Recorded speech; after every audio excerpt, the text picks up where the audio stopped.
ACL की जो insurance की सर्जरी होती है उसके बाद भी कई बार पैसे देने पड़ जाते हैं हॉस्पिटल में, ऐसा क्यों होता है? तो बेटा क्या होता है कि जो भी कभी सर्जरी होती है ना, तो उसमें दो तरह की चीज़ें यूज़ होती है। पहली चीज़ होती है कंज्यूमेबल्स। इसका मतलब ये है कि जो इम्प्लांट आपकी बॉडी में रह जाता है, जैसे कि बटन हुआ, फाइबर टेप हुए, लूप हुआ, टाइट्रोप आईबी हुआ, स्टॉयलॉक एंकर हुआ, सुए, ये सब रह जाते हैं। तो ये सब होते हैं जो सारे कवर्ड होते हैं, सारे इंश्योरेंसेज आपको उसका पूरा कवरेज देते हैं और इसका कोई पैसा नहीं लगता, इंश्योरेंस कंपनी पे करती है। कुछ चीज़ होती है नॉन कंज्यूमेबल, मतलब ऐसे ग्लव्स हुए जो मैंने पहने, या मैंने जो OT ड्रेप पहना, या जब आपका ऑपरेशन होता है तो आपको जो ड्रेप पहनाए जाते हैं वो।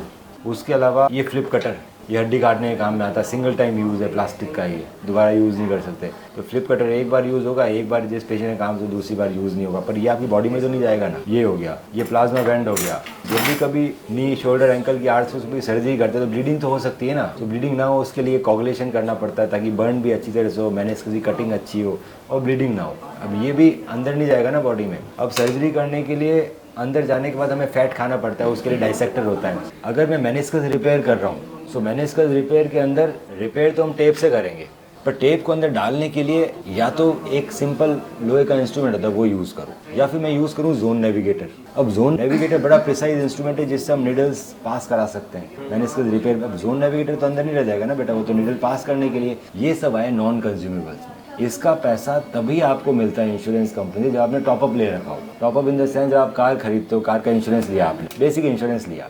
अगर आपने जीरो डेप नहीं लिया तो आपको हेडलाइट वेडलाइट का पैसा नहीं मिलेगा। अगर आपने इंजन प्रोटेक्शन लिया तो इंजन का नहीं मिलेगा, की नहीं। तो टॉपअप है ना ये सब चीज़ें। एक बेसिक इंश्योरेंस, तो लोग क्या करते हैं, बेसिक इंश्योरेंस खरीद लेते हैं, उनको गाइडेंस मिलती नहीं। कंपनी वाले आते हैं कि सर आप नॉन कंज्यूमेबल टॉपअप ले लो, आप इसका टॉपअप ले लो, वो फिर लेते नहीं है। जब वो लेते नहीं है ना, तो भैया नॉन कंज्यूमेबल्स आप, हम बताते हैं कि ये हम लगाएंगे अच्छी सर्जरी के लिए। अगर आप बोलते हो बेटा कि नहीं मेरे को तो मत लगाओ, सो मैं फिर फ्लिप कटर यूज़ नहीं करूँगा, फिर मैं थ्रू एंड थ्रू छेद करूँगा तो छेद बड़ा होगा, फिर मैं बैंड यूज़ नहीं करूँगा, फिर जो मैं OT गाउन वगैरह ना वो भी हम कपड़े के पहन लेंगे। तो ये सब चीज़ें आपके इन्फेक्शन को रेट बढ़ाएगी। तो ये चीज़ें है ना तभी कवर होती है इंश्योरेंस में जब आपने वो प्लान ले रखा है जिसमें नॉन कंज्यूमर्स इंक्लूडेड है। अगर आपने वो प्लान ले रखा है बिल्कुल बेसिक प्लान, तो ये कभी इंक्लूड नहीं होगा। तो जनरली खर्चा कैसा आता है, 15 से 20 हज़ार रुपये लग जाते हैं इनके ग्लव्स के, OT ड्रेप्स के, क्योंकि मैं अकेला नहीं हूँ ना, मैं एक साथ मेरा एसोसिएट भी रहेगा, 2 में गाउन खोलने पड़ेंगे, बहुत सारे ग्लव्स रहेंगे। तो जो ड्रेप करेंगे वो बिल्कुल हम आर्थ्रोस्कोपिक ड्रेप यूज़ करते ताकि इन्फेक्शन चांस खत्म हो, तो वो चीज़ें कंपनी पे नहीं करती। उसके बाद ये फ्लिप कटर कुछ कंपनी पे करती है, कुछ कंपनी पे नहीं करती है। वेंड कुछ कंपनी पे करती है, कुछ कंपनी पे नहीं करती। ये कॉस्टली होता है, ठीक है बेटा। तो इस वजह से इंश्योरेंस होने के बावजूद भी कुछ पेमेंट करना पड़ जाता है, क्योंकि ये जो आइटम होते हैं ये आपकी कंपनी तभी पे करेगी जब आपने टॉपअप ले रहा है। ऑर्थो स्पोर्ट, इंजरी के साथ भी, इंजरी के बाद भी।